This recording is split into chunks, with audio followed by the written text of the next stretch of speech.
युवराज सोनी जी के लिए एक ताली बजा दी जाए। देखो कमाल कर ये युवा चेहरा, यही तो बीजेपी की ताकत है, जो इस नौजवान बच्चे जुड़ रहे हैं। मैं सारे के सारे सम्मानित मंच पर जो बैठे हैं सबके नाम लूंगा तो सबने ले दिए हैं, मैं वो उसे मुझे माफी।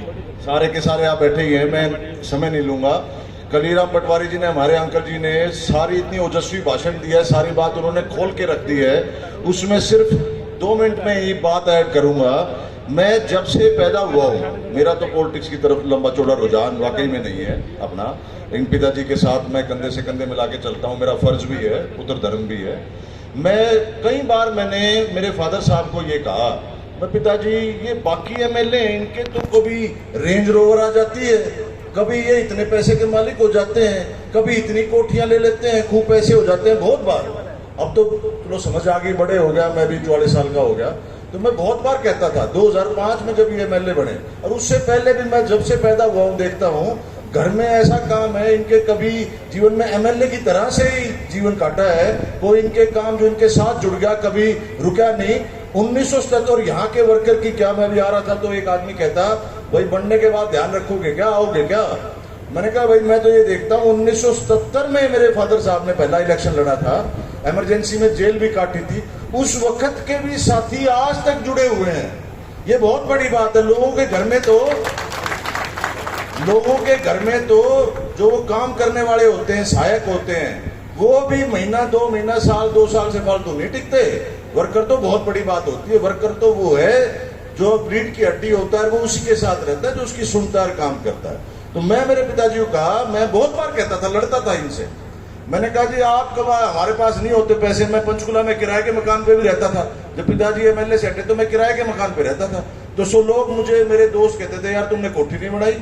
जो भी किसी से मिलूं तो ये कह देता था, पहले भी और पिछली प्लान में भी, भाई मौका, तुम तो मौका चूक रहे है, ये तो मौका पड़े, तुम तो एमएलए बन रहे हो, क्यों नहीं पैसे पूसे कमा रहे, क्यों नहीं कोई ठक्का पच्ची कर रहे? तो मैं बहुत बार ना समझी में मैं खुद ही कहता था, मैंने कहा जी कोई कुछ तो कर लो, कमाल है, कोई बात नहीं, बिल्कुल ही खाली छोड़ रखा है।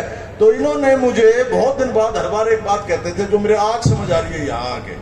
मैं भाषण तो कुछ और सोच के आया था, लेकिन आज जो मेरे मन से दे रहा हूँ, मैं इतनी इज्जत, मेरे गौतम साहब ने हमेशा यही कहा, अरे के पैस, मैंने कहा वो दुष्यंत चौटाला जी, इनके साथ अगर अपन नहीं बिगाड़ते शुरू में ही, जब ये गौतम साहब ने तो महीना भी नहीं लगाया, उससे पहले तो तोड़ कर दिया।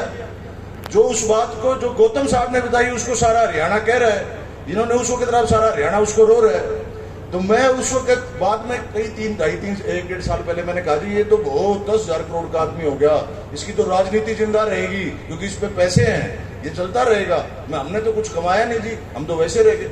तो इन्होंने जो पहले भी शुरू से कहते रहे हैं, लेकिन उस वक्त जो बात कही मेरे समझ आई, बोला अरे के पैसा ऊपर लेके जाएगा, पैसा यहीं का यहीं घर रह जाएगा, पैसे के साथ कुछ नहीं होता। बोला ऐसी इज्जत देके तेरे को जा रहा हूं, मेरे मरने के बाद तेरे पोते भी उस इज्जत को बरतेंगे। तो मैं बड़े फक्र से और छाती चौड़ी करके कहता हूं कि मैं ऐसे एक महामानव की औलाद हूं, मैं इनका 10वां पैसा भी नहीं हूं।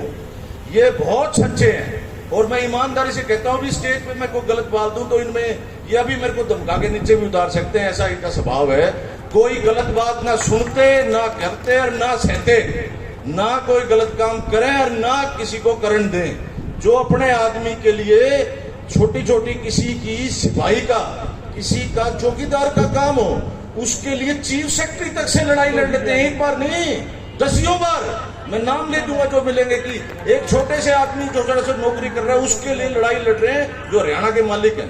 तो मैं गौतम साहब, मैं बड़ा फक्र महसूस करता हूं कि मैं आपका घर जन्म लिया मैंने और मैं आपका बेटा हूं। मैं बड़े गर्व से कहता हूं, आप जैसा ईमानदार मैंने नहीं देखा और शायद आगे तो भगवान सुख रखेगा, हमने भी अब तक नहीं करा है कुछ भी।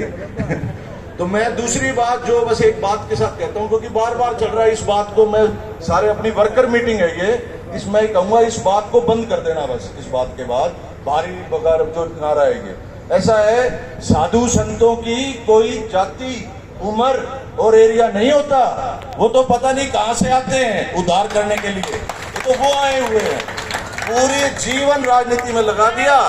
इस वक्त 89 चल रहा है, 79 हो जाएंगे नवंबर में। आज तक किसी से निका पैसा नहीं लिया और हमेशा गरीब गुरबे की आवाज उठाई है इन्होंने। तो मैं तो बिल्कुल सलाम करता हूं, ये मुद्दे को बंद कर दो।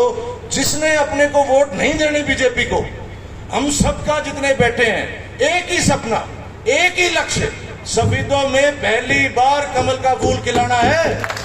खिलाओगे कि नहीं? पूरी जान लगानी है। हो सकता है हम सबसे ना मिल पाए, हो सकता है सबसे बात ना हो, लेकिन आपके दिल में बीजेपी का झंडा बीजेपी का होना चाहिए। हमने जब पैदा हुए 16 साल बीजेपी में रहे हैं, बहुत काम करा बीजेपी के लिए। कुछ उस वक्त की कोई बातें थी, उस वक्त उस वजह से पार्टी छोड़नी पड़ी थी। वो तो बैठे हो सारे कैंडिडेट हो एमएलए के, और आगे जाके काम भी वैसे ही बनेंगे। तो मैं ज्यादा बात ना करता हूँ, बहुत सारे वक्ता बैठे हैं। मैं आपसे आग्रह लूंगा, विनती करूंगा, मैं बहुत जल्दी 9 तारीख को नॉमिनेशन भरेंगे अपना यहाँ। उस वक्त भी आप सबने अपना आना है और हमारा हौसला बढ़ाना है, और उसके बीच में जो भी प्रोग्राम